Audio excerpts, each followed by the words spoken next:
I talk about the Bite Me Edibles Journal on the show and in the edibles tracking episode that I just did. And that's the physical book that you can get on Amazon. And if you're like me, I love a physical book. But I also have a free digital tracker that you can download right now. It's 5 entries, it's a fillable PDF, and it's completely free, and it's a good way to start the habit before you commit to anything. You can find the link in the show notes, and if you want the full version, 40 consumption entries plus 20 batch log pages, also a fillable PDF, that's there too. Both are at bitemepodcast.com. Start tracking, friends. It really changes everything. Welcome, friends, to episode 356, DIY is an Act of Rebellion with Robin Swan. You are in for a treat today. I'm your host, Margaret, a certified ganjier, a TCI certified cannabis educator, and I believe your kitchen is the best dispensary that you'll ever have. Welcome to Bite Me, the show about edibles. Something I've been thinking about a lot lately is how the act of making your own cannabis at home has always been, at its core, a small act of rebellion. And before legalization, before dispensaries, before influencers with decarb machines, people were growing cannabis in their backyards, extracting it in their kitchens, sharing it with their communities. And not because it was glamorous, but because it needed to happen and no one was going to give them the permission to do it.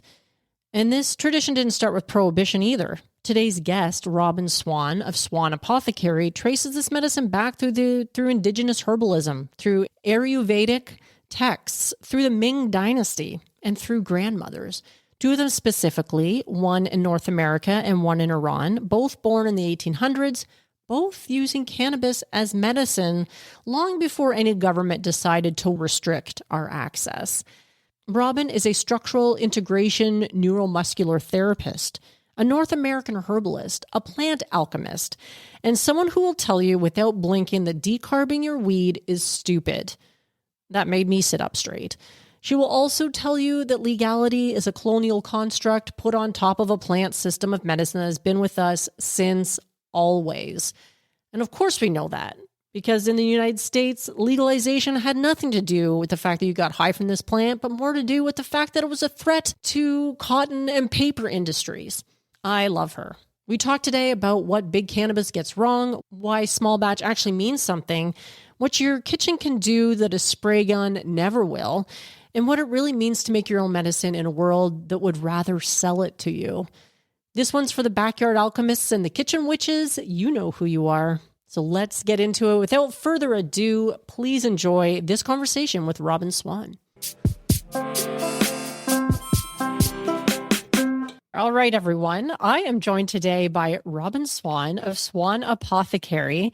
And as we get into this conversation today, Robin, would you like to take a second and just introduce yourselves to the listeners of Bite Me, a little bit about who you are and what you do with Swan Apothecary?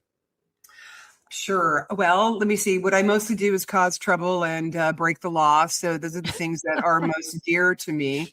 I've been formulating cannabinoid medicines for literally my entire life. And I had a company called Firebird Touch Therapy. I'm a structural integration neuromuscular therapist and a North American herbalist. And so I kind of rolled all of that experience and knowledge into my cannabis line. So that's kind of what I do. We work with people who are living with life-threatening illness as well as debilitating pain. And then we also work with the psilocybin family as well, because it's an amazing element to work with people who have traumatic brain injury or compounded PTSD. Yeah, that sounds like you have a ton of experience in this industry. Have you found it challenging to be in the cannabis industry after moving from where you were previously? It is a cesspool. That is the kindest way to say it. Honestly, there's a lot of challenges within this industry, which anybody who's in it, doesn't like explaining it is pointless, but there's a lot of challenges. So yes, the simple answer is absolutely very. Yeah. Yeah. Hence the causing trouble, which I'd love to hear anyway, because cannabis obviously comes from a tradition of challenging authority. Mm-hmm. So now you describe yourself as a plant alchemist with roots in indigenous herbalism. For someone who's learned about cannabis medicine from a very different tradition than what we have, as far as modern infusion techniques go, what did that foundation teach you that the industry still hasn't caught up to yet? We are basically plants, us human beings. So both of my grandmothers, my maternal and my paternal, were both indigenous women, one to North America and one to the country of Iran. And they were both born in the 1800s, and they both used cannabis as medicine. My North American grandmother harvested wild hemp, and my Persian grandmother grew the most insane indica ever on the planet from those super Afghani Kush seeds. So coming to the cannabis industry, one of the things that I find really challenging is that people flip out of secular jobs like, I used to be an accountant and now I'm in the cannabis industry. And I feel like there is a real loss of understanding for what exactly the medicine of this plant is.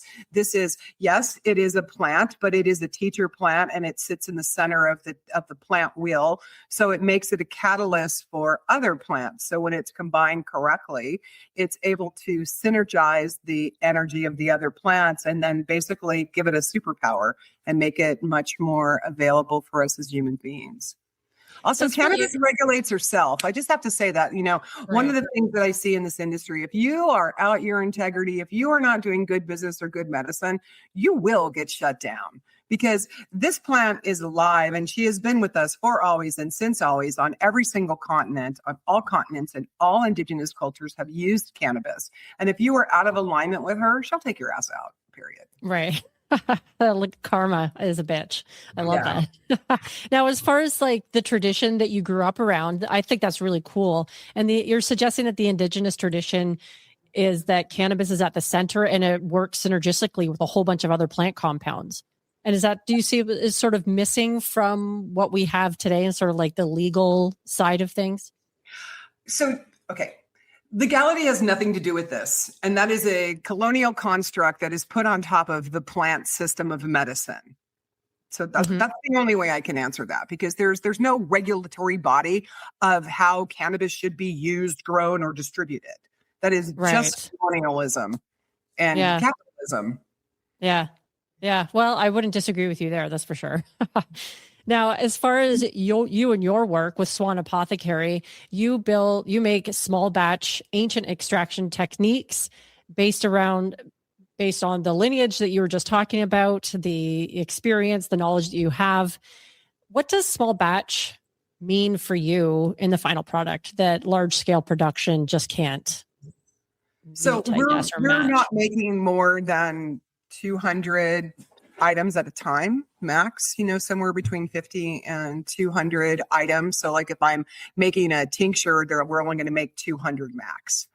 So the difference between industrial is that they're moving through hundreds of pounds of product per minute, and they're kicking, like, let's just talk about the gummies, since this is called Bite Me. Okay. So a lot of the edibles that are within the dispensary are not infused, they're injected or they're sprayed. So if you've ever wondered why, when you've gone and gotten some gummies or an edible from a dispensary and one hits you like a train and the other one you're like, I didn't feel anything, it's because they're not infusing that cannabis product into the actual mixing of the product. They're either coming by with an injector and they're putting distillate into each piece of candy, or they're using a spray gun and they're spraying over it. So that way, one candy could have 500 milligrams and one can have 10. What we do is we make food. So we incorporate the concentrates through fat to make sure it breaks up correctly in the system. And then every gummy is basically weighed out so that the client knows that that's 20 milligrams that they're eating. And then they're individually wrapped.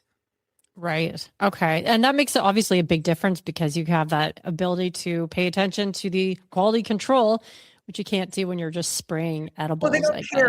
As soon as you get to corporate farming, it doesn't matter if we're talking about cannabis or corn. Okay. As soon as we get to corporate farming, we lose a level of connection to what we are doing. Right. And what we're full eating. Stop. Yeah. So that's just across the board on everything. It's not just to the cannabis industry. It's how we treat our whole industrial complex of farming. So you're keeping things intentionally small so you can pay attention to what's going into each and every edible, so that when somebody buys one from you, they know if it says 20 milligrams, it's going to be 20 milligrams. Right. Yeah. And also we're also dealing with Like I know from seed to sale, every single person who's touched my product. And that includes the isolates that we use. Like we know who the farmers are of the hemp over in the East Coast side of the United States and where it's getting processed. There isn't anything that's coming through my doors, whether it's terpenes or cannabis or isolates or mushrooms, that I don't personally know the cultivation of that product and how it was handled. So that is very different. So when you're doing something like, a big company that's in every single dispensary and doing whatever, they're using entire crops and they don't even care. They're picking stuff up off the floor.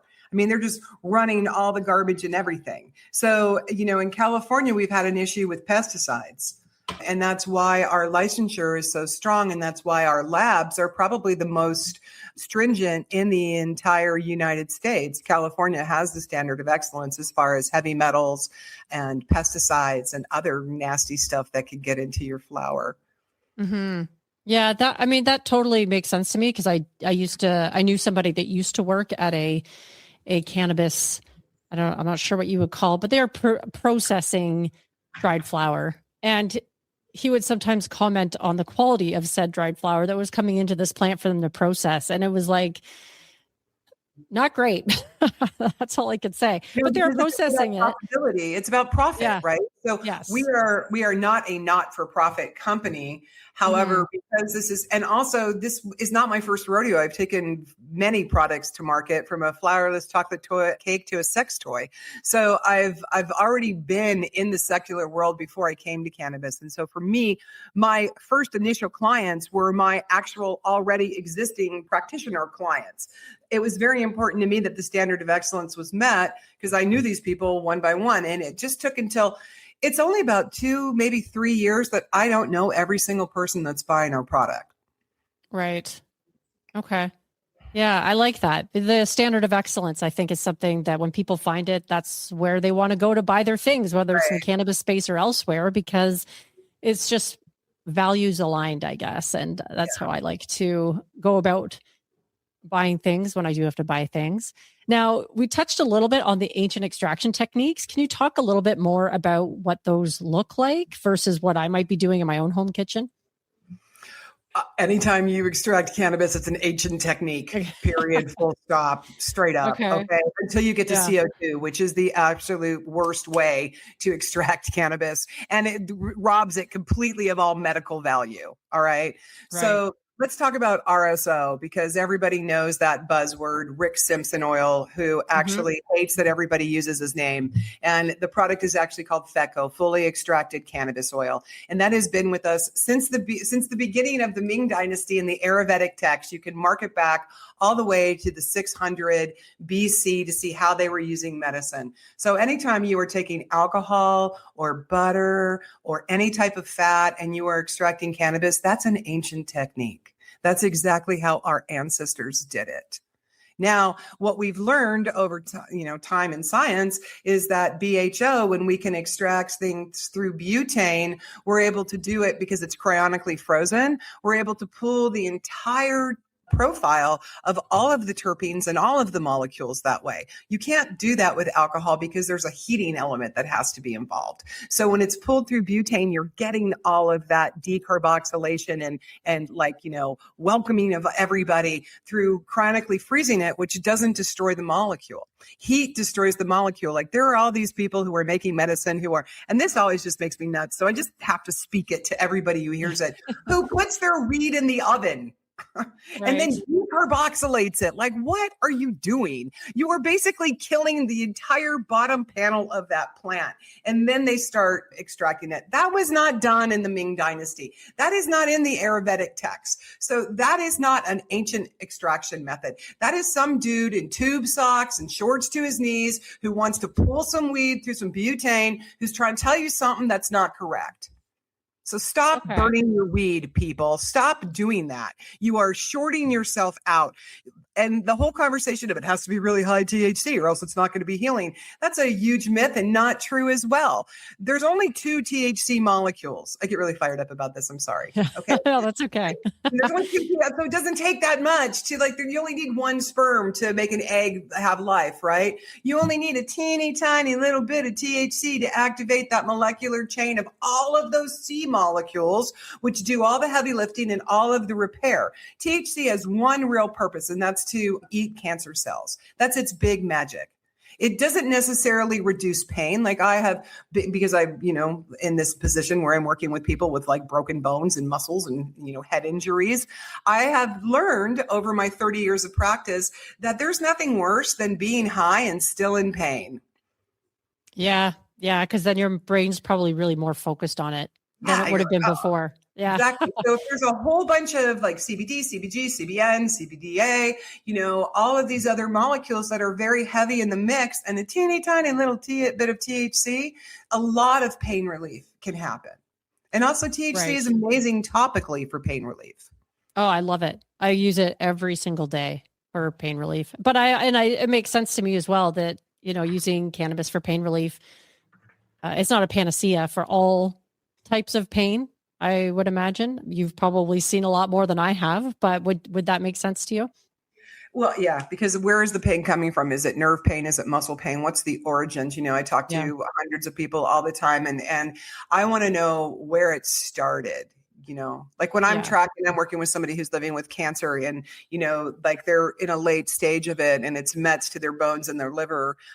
That's terrible. But me addressing that isn't as important or directed as like, was it brain? Did it start at breast cancer? Did it start at breast cancer? Was it like in the pelvis? Like where is its origins? There's only 11 systems in the body and 5 of them are really what run us. So understanding the illness or the disease that's attached to that system helps us understand how to use cannabinoids correctly. Like we have a line of high dose and low dose infusions, and those were all created through my 30 years of experience of working with people suffering with different illnesses, and also like tapping into the world community.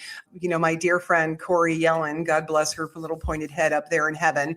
Her and I and our network of doctors and other cannabis makers throughout the entire globe, since 2009, have been able to kind of come together with our own understanding of what really works and what doesn't work.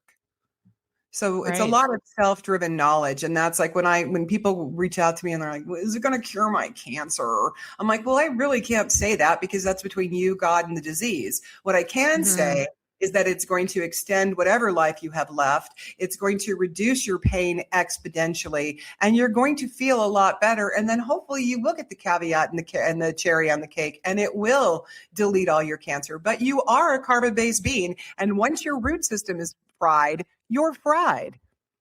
Right. Yeah.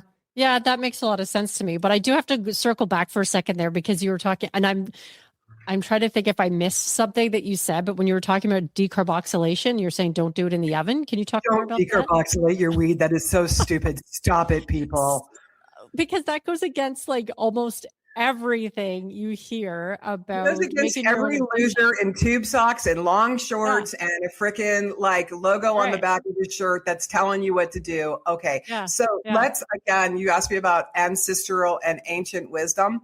Let's go back to the Ayurvedic text and back to the Ming Dynasty. Nowhere in that text does it say burn your weed before you extract it. Nowhere in any of that medicine. It is completely contraindicated to burn off part of the plant to raise just the THC to make medicine. You've just missed the entire underbelly of the plant. You've burned off most of the terpenes. You've burned off like all CBN, all the other lower molecules that need a lot less heat. Right. It just doesn't make any sense. And I will die on this hill and I will go to town with science with anybody who wants to say that I'm wrong. Yeah. I'm just very curious about this because obviously I'm one of those people that have always said you should decarb your weed before you infuse it because that's sort of the conventional wisdom. And that's what I've always done myself. I'd like to invite you not to do that. And then I want you to know, here's how you can test my theory because don't believe anything I say, right? Do both. Decarboxylate, make your stuff. Don't decarboxylate, make the same stuff. Take both things to the lab and look at the difference. Right. And then circle back with which one is going to be the more healing and provide your body with the biggest bang for its buck. Now, if you just want THC, burn the fuck out of the plant. Go ahead, do it, ruin it, kill Right. it. If you Okay. just want to get high, kill the plant. Go ahead. But if you're Right. literally looking for medicine, stop it. Okay. So you're saying in the context of someone who just wants to use cannabis recreationally, they might decarb so they get those higher THC potencies. But if you're using it You're not for a necessarily wellness, going to get them either. You're not. So let me right, just be very clear. Decarbing your weed is stupid, period. right, Like straight up, like come for me in the comments. I don't care. I will win with science on this. Stop doing it. It's bad information. Like RSO, all right? That's somebody's name. The plant is called fully extracted cannabis oil. Rick does not get a right. dollar when you use his name. You can go to YouTube and see the 12 videos that he's made about stop calling this product my name. He's a Canadian Right. too. You Yes. know? Yes. Yeah, he is. Okay. Well, that's super interesting. I am going to have to try some experiments just myself, just to see. But you're also Please suggesting, circle back to me and let me know what you yeah, found. yeah. And if I don't decarb, you're suggesting I'm going to maintain more of the. Well, I guess that makes sense. You're gonna get the same level of THC, more than likely. Yeah. It might be, it's going to be within the 10-point range. Okay. But what Yeah. you're going to see is the entire underbelly of the plant is going to be there. You're going to have a higher terpene rate. Terpenes are super important for healing. They're Right. incredibly important. They Yeah. feed our olfactory. Yeah. Okay. Well, I mean, my next question was talking about how home edibles cooks who always start with butter and oil can up level their homemade infusions. And I guess one thing they can do is just skip the decarb and see what happens. Don't decarb. Yeah. Exactly. Stop decarbing. Yeah. I mean, I find that really interesting because I've interviewed over 70 people on this show now over time. And you're the first person to have ever said anything like this. And am I also the first person with a degree in herbology and medicine? Like, I'm just curious about that as well, because like I come to this business with education in plants, not just cannabis. I didn't just all of a sudden go, hey, I want to make some cannabis stuff. In fact, it was the last thing I wanted to do was start a cannabis industry, our business. I mean, I had a full blown practice working with professional sports, and now I'm like bobbing and weaving around the law and trying to help people. And I don't make anywhere near the money I made when I worked with the NFL. And I have 3,000 times more the risk. So why would I keep doing it unless there was something greater than money that was serving me? And that is that I actually see people get well. And that is priceless, because we work a lot with people who have children. And when you can save an infant, you know, a 9-month-old baby with brain cancer, and at the very minimal, keep that baby alive for 2 or 3 years, that's a success story. That matters in this world. You know, it makes a difference for those people who gave birth to that child. Right. Absolutely. Yeah. So you work with, you know, your patients with Swan Apothecary. You have oral and transdermal applications. So if somebody's infusing at home and they want to, do you feel like carrier fat matters as far as like? I think that if you're infusing at home, don't waste your money on like the machines, the magic butters and all that kind of stuff. Like, go old school. It's super easy, low heat, long time. And when you're extracting, you need to know the temperature of the butter or the fat that you're extracting with. Nothing extracts at the same temperature. Coconut is very low in temperature. You can easily burn your coconut oil. You're not going to get the same kind of product if you do it correctly. So spend a couple minutes with your buddy ChatGPT or Google and find out the boiling point of the butter or fat that you're using to extract it in. And then, you know, work from there. You're going to get a much richer, sweeter, better balanced product. Right. And but you don't find necessarily you have a preference to one carrier oil versus another? Because I used to infuse. I'm a big fan of olive oil, honestly. Like olive oil, hemp seed oil, those are my favorites, right?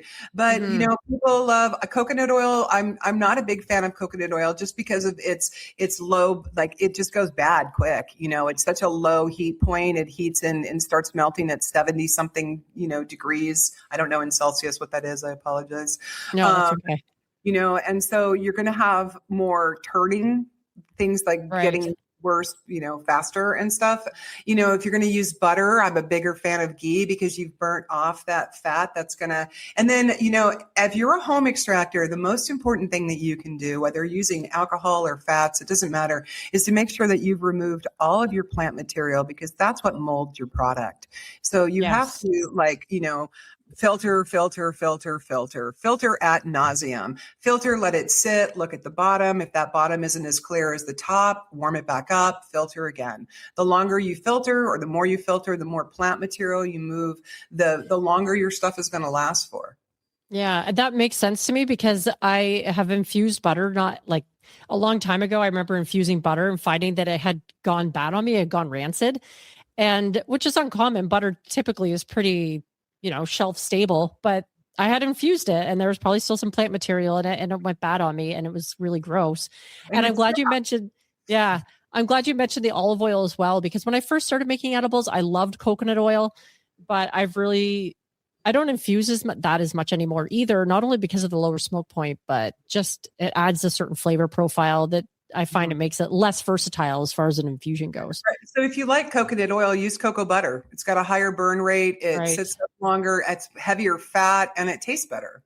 Yeah. And ghee is fantastic as well because it's really fatty. And we all know that cannabinoids and it love doesn't fat. really have too much of a flavor. Yeah. So. Yeah. Yeah. Now, a lot of the Bite Me listeners come to edibles from a wellness angle. So they're not just here to, eat edibles and get high.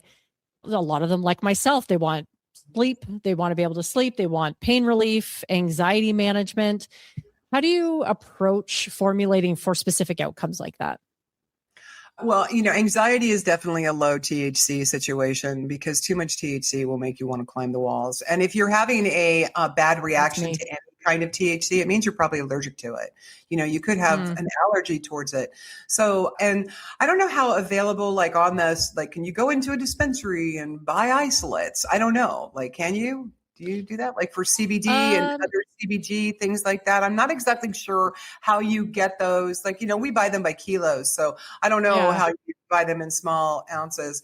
But, cannabis plays well with so many things. And I think it's great, like people who want to use it for low dose. That's the simplest way is like low dose. Pain, sleep, low dose. It can prime your system. If you're making products and you want to use them for sleep, then use the product 2 or 3 hours before you're ready to go to bed, and then take some more right before your butt hits that bed.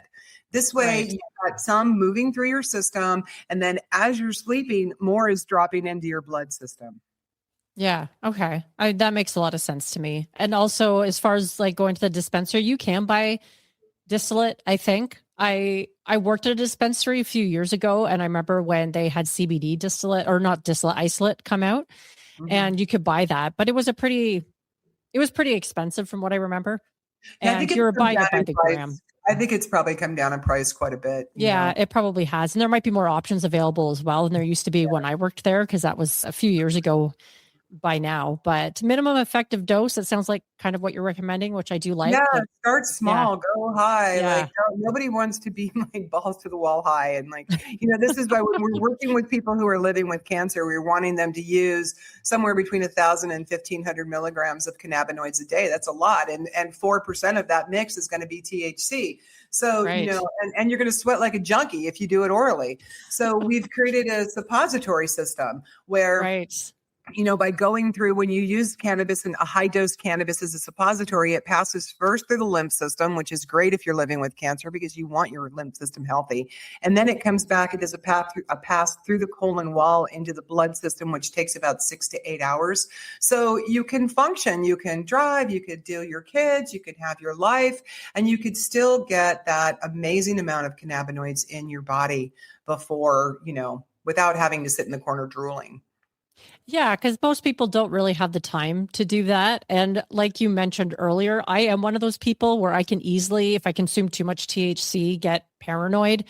And it's very uncomfortable, obviously. So that's why the minimum effective dose is, even when I'm like enjoying cannabis recreationally, I still try and enjoy that minimum effective dose, because just going a little bit too far has me questioning my life choices and being like, what's that sound? Like, it's not, it's not fun. To the wall. Yeah. Yeah, it goes from fun to fearful very quickly. Yeah, And then, I'm just like, when is this over? Which kind of defeats the purpose of the whole thing anyway. But exactly. yeah, Exactly. And if you ever get in that situation, anybody who's like got way too much THC in their system and they're losing their mind, there's a couple things that are really helpful. First of all, a hot shower that's going to that's going to move it through your system. Second, peppercorns, chew on yes. peppercorns, Yeah. and fat, have some ice cream or some fried chicken. And then if none of that is working for you and you're just like, I can't take it, take a Benadryl and go to sleep. That's interesting about the fat. Like I've heard about, and I've had a few people tell me anecdotally that the peppercorns do work, that it's worked for them when they've gotten too high. But why the fat? Fat absorbs THC and it Oh, brings so you down, just and it just okay. relaxes. Yeah, it just absorbs Right. it. So. Okay. Oh, And you that's feel good to know happy if too. you eat ice cream. You're happy. Fried chicken makes you Yeah. happy, you know. I mean, it's worth a shot if you're too high. You have some peppercorns and ice cream. Why Yeah, not? but definitely hit the shower first and foremost, or get in a hot Right. bath and start sweating it out, because and it's Yeah. only going to take a few minutes, like 20 to 30 minutes to get past the most uncomfortable period, especially in the Right. hot water. Yeah. Yeah. Okay. That's very practical advice right there. Now, as far as dosing goes, I mean, this is something that people always want to talk about is dosing, because if you're making edibles at home, it's really tricky sometimes to get accurate numbers, because a lot of the times you might be using homegrown cannabis, so you don't know how strong it is. What do you suggest that people do when it comes Well, to I think that if you dosing? can't access a lab, because that's truly the only way that you're going to find out what milligrams per gram are, I'd say that what I've just seen collectively in my experience is that if somebody's growing their own cannabis and then they're processing it, they're coming out to around 600 milligrams, between 550 and 650 milligrams per gram of THC and cannabinoids. So just by kind of using that number, in your mind, you can sort of deduce what you're going to do. And then of course you don't be afraid of math. That's the way you Yeah. get correct dosing. If Yeah. you're going to if you have something that's 600 milligrams and you want it to be, 10 milligrams, then divide and then see Right. how many little cakes you need to make. And then you're going to know, because it's going to split because the math is correct. So you can't get to correct dosing without math. Yeah, I know. I know a lot of people probably don't like hearing that, but it's kind of true. Well, I don't know how, like, I'm an American and you're a Canadian. I don't know how, like, scared of math you were taught in school, but, like, math is something that I did not pay attention to in school. And I did everything. I have a PhD and I did everything I could to avoid math. And when I got to the point, and I mean, I've made multiple products I made lots of products that don't have cannabis that I've had to create from different herbs and stuff. But when I got down to the cannabis business and I had to be like correct on point milligrams per gram, I literally spent hours in my lab sobbing, beating the ground just because the math was so hard. So now nobody has to do that. Now they have ChatGPT. Plug your recipe into an AI and it's going to tell you. You don't need to be like me and break your glass bracelets and sob and feel like you need to kill yourself because you can't figure out what 10 milligrams is going to come from 7,000. Yeah, you're absolutely right. Like I have a calculator on my website. I show the math as well, because there are some people Awesome. who That's have great. that proclivity. God bless you. I'm not that person necessarily. Like I love I that. can do it, but I like to take the shortcuts too. So Yeah, I don't can be afraid of appreciate that. math. Math is our Yeah. friend. It's a Yeah. universal language. It's what we all speak. So, don't tell yourself that you can't do math, because you can. Yeah. Yeah. And honestly, the math of figuring out potency isn't that difficult, because I wasn't super great at math in school, but I did have to do some calculus and stuff. And that was way harder. Stats, Yes, forget exactly. that. Yeah, no fun. But how would you approach dosing then for if you're making edibles for somebody else? Like, I don't want, maybe in a medical context, somebody that would like to, take some edibles for pain relief or something like that. Would you change up your approach a little bit if you're making them for someone else versus yourself? Well, I mean, like our products are you talking about like if I'm like at home and I want to make Yeah. something? Okay. Yeah. So I would probably talk to the person that I'm working with and see where they fall on like how high do they want to be? What's really going on with them? I mean, there's a lot of nuances in cannabinoids. It's not just THC or CBD. Yeah. Yeah. CBG is super amazing for anti-inflammatory issues. CBC is incredible for, the cellular repair of our organs. That's not like that's a simple question, but that's not a simple answer. Yeah. Yeah. No, So, I realize that, here's which what is why I I like to think ask.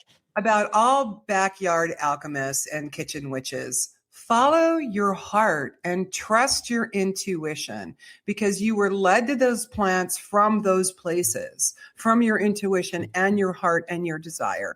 That is never going to lead you wrong. And you're going to find your right pathway and whoever you're helping by trial and error. So you're never going to end up in the lab or in your kitchen or in your backyard. And the first that, like maybe once you might in your whole entire life, nail it the very first time you do it. But there has to be allowance for not having it right, not getting it correct. Yeah. Yeah. That makes sense to me. Anytime I've made edibles for other people, I often, I make my calculations knowing that it could be off. And then I'll say, this is how much I think it is. And you should probably start with half of that or a Yeah, quarter, that's depending perfect. on your Yeah. experience, because that way they can test it out for themselves before just being like, yeah, okay. And then having a bad time on my account because I just don't want that. Yeah, exactly. And I mean, and if you're making something for somebody else, you're already going above and beyond. You're already, you're already out there helping. So if your product sucks, you try. If they get too high, they can eat less. Or if they didn't get high enough, they can eat more. So you're never wrong ever. And even if you make the most heinous stuff, you could probably rub it on your skin, or you can just mix it back into another batch and try again. I have done that before, both of those things. So yes, I concur that there's no sense in wasting good products just because something didn't turn out exactly the way you hoped it would. So yeah. And I also love the backyard alchemists, kitchen witches too, of course, but I just love both of those phrases. So I'm probably going to be using those more. Yeah, Thank you for that, Robin. Please do. Because I love the backyard alchemist. I mean, that was me. I mean, I've been making products in the backyard since I was literally 5 years old. And I have children, and my youngest daughter, when she was in 4th grade, was making like in the backyard, picking my herbs, putting things together, and then taking them to kids in her class. And I was like, girl, you can't do this. Like, you are in 4th grade. You cannot be giving herbal remedies to other 4th graders. I'm going to go to jail. And they weren't even like cannabis products. She's just using like rose hips and chamomile, but still. So if you are someone who likes that, you have always liked that. And you have to trust that because you do know. So don't get bogged down with, I don't have any education. Plants are alive. They speak. Like I said, especially the cannabis plant, it's in the center of the wheel. It's a teacher plant. Its job is to teach us. And, teachers can sometimes kick your ass and leave you in the corner crying, especially if you've ever done martial arts. You will know that if you come up against your sensei or, your dojo master, you're going to get served up. Cannabis is no different. This is how she heals us. This is how she teaches us, by pushing the limits within us. So don't be afraid, and don't think you don't know, because you do know. And I love that too, because I feel like I've had definitely that experience of the teacher plant with psilocybin before, but people don't often equate that with cannabis the same way for whatever reason. Maybe because when you get high, you don't get quite as out of it as you might with a higher dose of psilocybin, but it applies just as much. Like you said, like we can learn so much, and it's more approachable in a lot of ways because, it's, you just can't get high on mushrooms all the time. At least I can't. So no, and nor do you want to, because that's the other thing. So there is something called the ladder of maturation, which is the journey of our spirit to our soul. Okay. And so plants like funguses, like mushrooms, and plants like cannabis and other, ayahuasca, things like this in this family, they're designed to kind of catapult us through the learning to ourselves. But once you've gotten there, you have to integrate. So it's not a continuation of going back to the place of like, I need more information. You have to integrate everything you've already learned, or else it's pointless. And then the plants and the funguses will turn on you, because they'll be like, hey, buddy, you ain't paying attention to me. I'm either not going to work, or, you're going to just sit there in the corner and drool and forget where you put your keys for 12 hours. Right. Yeah. And that doesn't sound like, a fun time, really. No. Yeah. Now, Sorry, I just lost my spot there for a second. But you carry at Swan Apothecary FICO, and which are high potency extracts, which we already talked about earlier. What would you tell somebody who wanted to use them for making edibles? Because I know there's lots of people who prefer using a FICO than a regular I think infusion. that's great. I think that is the best way to get the most out of the plant. If you can, even if you're working with a couple grams and, like an ounce or whatever, and you can just do that extraction with alcohol on your stovetop, you're going to get 5 or 6 grams of concentrate. That's going to make a whole lot more edibles that are going to last longer and be stronger than a butter extraction or an olive oil extraction. Right. So is there anything that you think people should know before they get started with using like a high potency extract like that? Clean your space and wear gloves. Okay.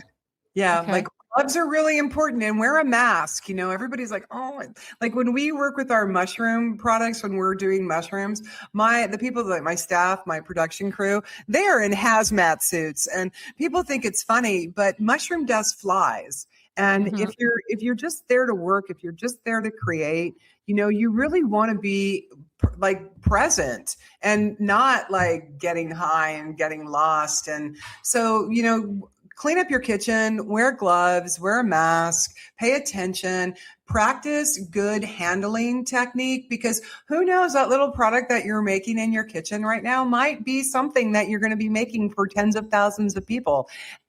Like you might be one of those people like me who's going to go from their bedroom floor to the boardroom.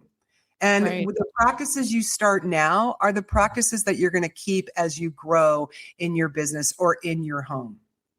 Okay.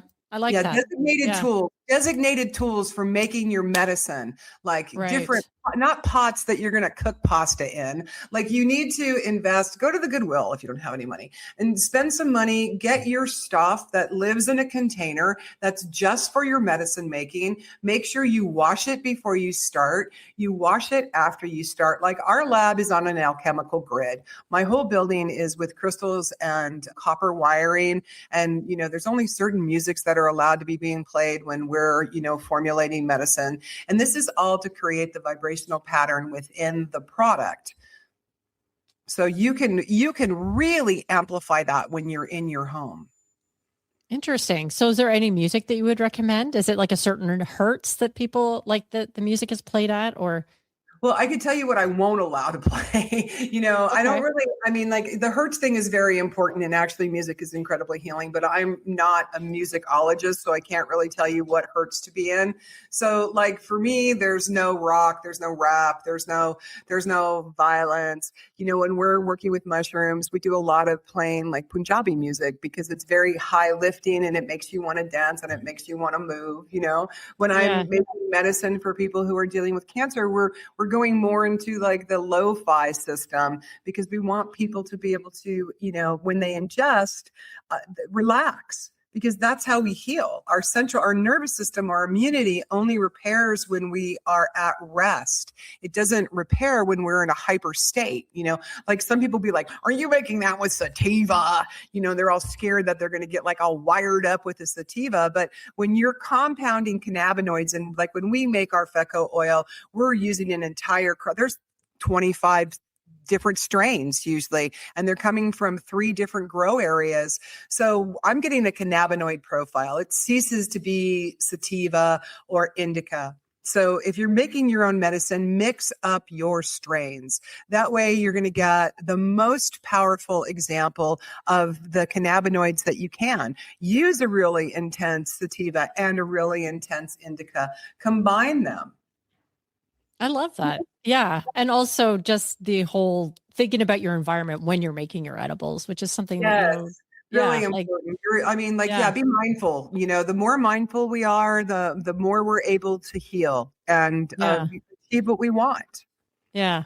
Now, Swan Apothecary, you have products that you've formulated for specific goals, like, anxiety and sleep and all kinds of things.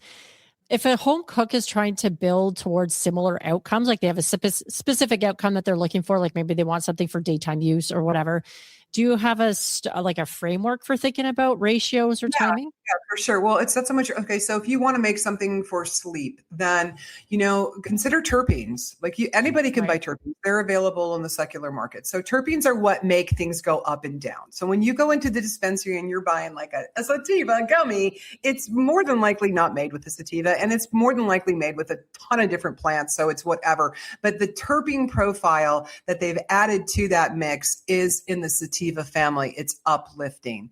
So terpenes are super important. And then also other plants, add plants like valerian root, or for sleeping specifically, or skullcap, mix them in with your cannabis. I'm not a big fan of adding essential oils, especially after they're done, even food grade essential oils, because the essential oil itself has gone through an extraction process, and all you're really getting is the scent of that. You're not really getting, if you want to, like, flower essences don't smell as strong as essential oils. However, they have a higher vibrational pattern and more of the plant present than an essential oil.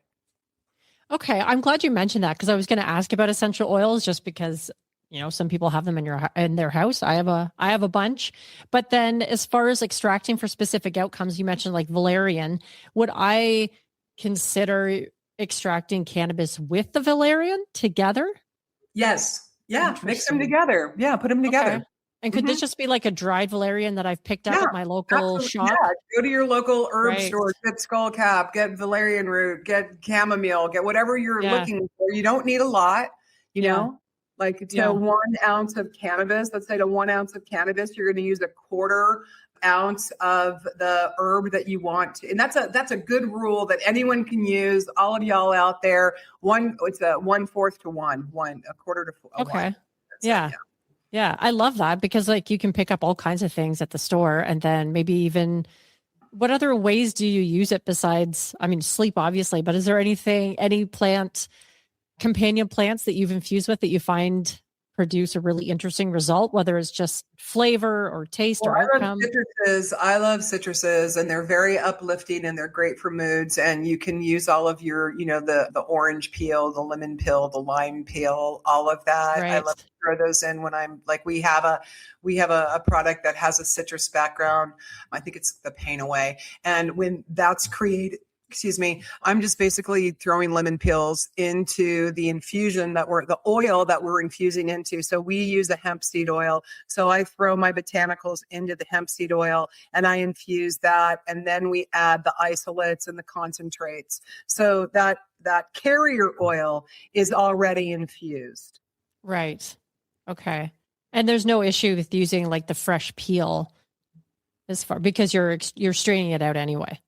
Yeah. Like as far as bringing in like water content or something like that. Strain. Yeah. Okay.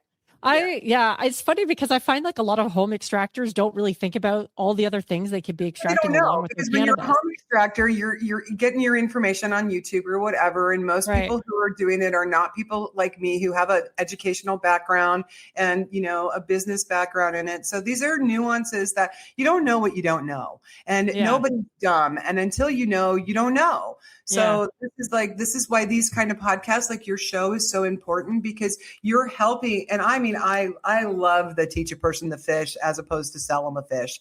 I love that. I love a person who makes their own medicine, and I will go like as far out of my way as I can to help people create their own products. Because the intention, your intuition, the love that you put into it, even if you make something garbage, it's still fabulous. It's still amazing. It's made with you. So you can never get it wrong. Yeah. Yeah. I really love that, because I have done a lot of extractions, like infused olive oil with fresh herbs, so I can maintain the flavor of those herbs throughout the winter when it's cold and nasty where I am. And you could do the same with cannabis as well. You can take that infused olive oil and then you can make your cannabis product with it. Yeah. Fantastic. Now, I love that you also mentioned, like you touched on it a second ago, but your guiding principle is love all, serve all. And you're vocal about social equity in cannabis. For home edibles makers who are doing this in legal places, legal jurisdictions, but others are not, how do you think about the responsibility that comes with being a part of this community? Well, let me just be very clear when I say, fuck the law. I love it. Yeah. Yeah. I can't say anything more than that. Fuck the Right. law straight up. These are plants. They grow in the ground. They're not regulated. They're not regulated. So, seriously, if you watch the news, if someone's going to come for you because you're infusing cannabis, then they got way too much time on their hands.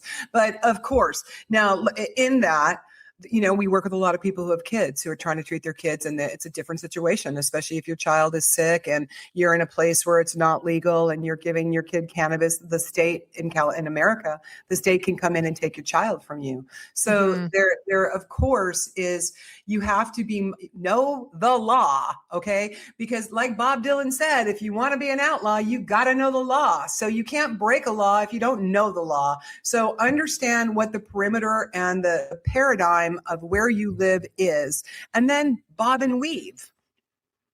Maybe don't be standing on the corner across the street from an elementary school trying to sell your wares. Right. Yeah, that totally makes sense. Can you talk a bit more about the love all, serve all principle that you have? Like I'd say where you came up with it, but obviously that's through your work. So love all, serve all is actually from Sai Baba, who is a Indian deity. And it came to me via Isaac Tegard, and he is the guy that started the Hard Rock Cafe. And if you've never been to a Hard Rock, love all, serve all is on everything. It's all over the place on the matches and everything. And the reason why Isaac did that was he was in India and he was walking down, he was super high or whatever. He was walking through some pathway and he saw a little restaurant that said love all, serve all, and they were just feeding people for free. They were just feeding, the poor people for free. And that really touched him in that moment. And he thought, I'm going to build my business on this principle. So Isaac was one of my clients very, very long ago. And when he told me that story, I decided I'm going to love all, serve all too, because what that really means is to love all means I love you where you're at. And I'll serve you what you need. Okay. So let's look to the goddess Kali in this. She has 8 arms and she's wearing a necklace of heads. You see her and you're like, oh, she's so scary, right? But sometimes the way that we give life is by cutting off the head. We have to cut the head of the snake of something that's really terrible in our life. That is a loving action to stand and protect yourself and take out something that's coming from you. So it doesn't mean oh, I love you, I'll do whatever you want. It means I'm going to meet you where you're at and I'm going to serve you what you need. So that is the principle of my business. We don't turn people away, but we also just don't give them we're not just here to pet their head and be no accountability or responsibility for you. We'll do it for you. Right. Yeah. And the meet you where you're at is a very important distinction as well, because you're not requiring people to show up a certain way. And I think that's an important distinction there too. Yeah. And I've had people call, and also don't take anybody personally, because people are going to like you, love you, hate you, dislike you, or not care anything about you. And that goes for your products as well. You're going to get all 5 of those human responses. Even Jesus only got those 5 responses, Right. Some people loved him. They called him the son of God. Some people hated him. They stuck him on a cross and killed him. Some people were too busy, farming their sheep. They just didn't care. So it's the same thing. So if you are in your integrity and you are moving from that place of integrity, you are always going to do good work. And how it's received by others is going to be how they perceive it and where they're at in their life. Right. And that's part of the principle of love all, serve all, is that I'm going to serve you and give you love, but I'm not your doormat. I'm not here to be responsible for your actions. I'm here to reflect you where you're at. I love it. And to serve you in a way that's going to bring you to your highest point, your highest self, which sometimes might be pulling the rug out from underneath your eyes, Oh, 100%. I've certainly had that happen to myself. So yeah, it's called growth, but exactly. It's not always fun. Growth.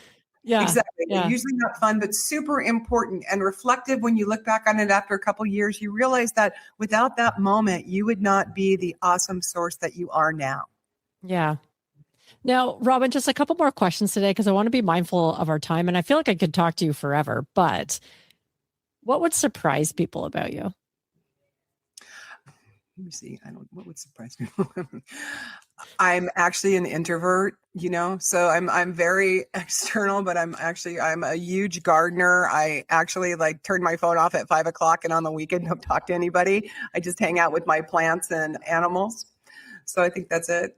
Yes, That's probably I like that because I consider myself a bit of an ambivert myself. yeah. I can be quite external, but I certainly love the alone time as well.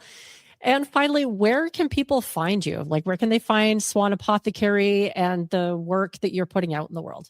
Well, I appreciate that you said Swan Apothecary about 200 times during this Yeah, interview. So thank you so much. And yeah, that's yeah. exactly where people can find us is at swanapothecary.com. They can also Google my name, Robin Swan. I'm all over the place. We're on Facebook, Instagram, we're all the things. Yeah, We're yeah. all over. And we ship to Canada and we ship to Oh, the great. UK. So, we're available and they can do consultations with me as well if they want. And all of that is available just via my name, robinswan.com or swanapothecary.com. We're always here. We always have time for you. I always tell people that repetition is the second law of learning. So I'm never going to get mad at you for asking me the same question 200 times. Like I might screenshot what I already said just because you might need to see it again, but never from a place of, oh my God, are you asking me again? Right. And if you're working just for everybody out there who's navigating the cesspool of the cannabis industry, who's maybe not make your own stuff as much as you can. And if you cannot make your own stuff and you're like seeking for others, don't do business with people who inbox you, okay, and tell you that they've got the best products ever, okay? Don't do business with people who don't have phone numbers, emails, and you cannot talk to them on the phone. Be mindful of your money because what I have seen is that people love their people and they will go to the end of the earth. They will buy magic beans. They will give everything to keep their loved one alive. And unfortunately, that puts them in a very vulnerable position. So be protective of your beautiful self and your loved ones. Do your due diligence and make sure that nobody is just trying to take your money. Honestly, that totally checks out because when I worked at the dispensary, I had a lot of older customers that would come in and they would sometimes be like, I want to buy this thing that I have. And they would show me a little vial. And it was usually so many times it would be hemp oil, like the kind that you would buy at the grocery store, being sold as like some kind of CBD elixir, that would solve all their ailments and stuff. And it was, some of the prices they were paying were outrageous as well. For something you go to the store and spend $10 for a bottle that was 100 times the size. So that's a really great reminder. And I would suggest that everybody check out Swan Apothecary because I have been to your website and it looks fantastic. And yeah, thank you, Margaret. It's been so great talking to you. I really appreciate that you gave me this time. And any way that we can support you, we are happy to do that. We'll, of course, share your great word. But yeah, we all got to get out there and just spread the gospel of cannabis because, she is our savior, basically. And she has been with us for always: food, shelter, clothing, medicine, fuel. That's our, we are here. That plant is here for us and has always been. Yes, that's a great way to end it. Thank you so much for your time today, Robin. Robin said something that I've been mulling over since she said it. She said that if you're in your integrity, you are always going to do good work. How it's received depends on where other people are at in their own lives. And that feels true for making medicine, for making edibles, for growing cannabis, and for a lot of other things too. If today's conversation lit something up in you, I'd love to have you inside the Bite Me Cannabis Club, where we talk about exactly this kind of thing. The how-to, yes, but also the why. The philosophy of making your own, of taking control, of not outsourcing your cannabis to a corporation that doesn't know your name and more than likely doesn't give a shit about you. You can find Robin Swan at Swan Apothecary and robinswan.com. She ships to Canada and the UK. And of course, the United States, where she's based. She offers consultations. If you're navigating something serious and you want to talk to somebody who actually really knows this plant, she's the real deal. Share this episode with somebody that you care about, my friends. As always, I'm your host, Margaret. And until next time, stay curious and stay high. Hey friends, I've been making edibles for over 10 years now, and I still get questions I've never heard before. And that's what I love about this community and doing this show. You keep me on my toes, really. So here's what's happening. In a couple months, I'm doing a listener Q&A episode, and I want your questions. I haven't done a Q&A in about 3 years. The weird ones, the basic ones, the ones you've been too embarrassed to ask, the ones you've Googled 3 times and you still don't really have a clear answer. All of it is fair game. Maybe you've been trying to nail your dosing and it's just not clicking. Maybe you've got a batch that went sideways and you want to know why. Maybe you're just curious about something you've heard on the show and you want to go deeper. Maybe you're curious about Bite Me itself. Ask me. You can send a voice message if you want to hear your own voice on the show, or just drop your question in writing. Either way works. The link to submit is in the show notes, and I appreciate you for listening and for being a part of this community. And I really appreciate you trusting me with your questions. Stay curious and stay high, friends. Now let's get into today's episode.